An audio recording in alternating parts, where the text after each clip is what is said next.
Welcome to Mechanic. Today we have a 2015 Audi Q7, and on this vehicle we're going to show you how to replace your rear wiper blade.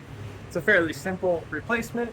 Just make sure that we get when you get a new one, you get the right size and design for your vehicle. So coming at the back here with where our wiper blade is, we just pull this armature up, and in this arm here, this plastic is housed our wiper blade, and then you're able to just we just pull this out and it locks in right here.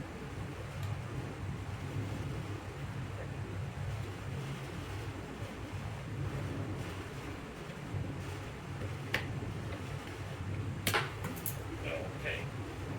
So it locks in right there. So you just need to pull it out and then go ahead and get your new one or a suitable replacement.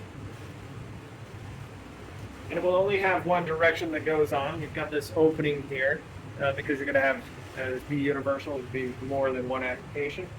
But you can see that the larger portion is going to hit here, and the smaller portion, you can't mount it this way, and it won't be in the right here. It's supposed to be.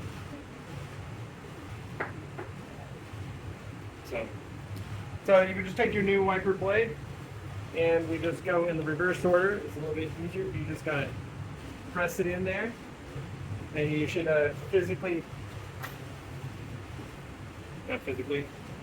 you'll hear it clip. Might use a screwdriver just to press in right there. It clips in, and then be able to put your wiper arm down and not just throw it down.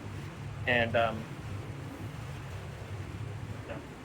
so that's how you replace that wiper on your Audi Q7. Thanks for watching, Mechanic.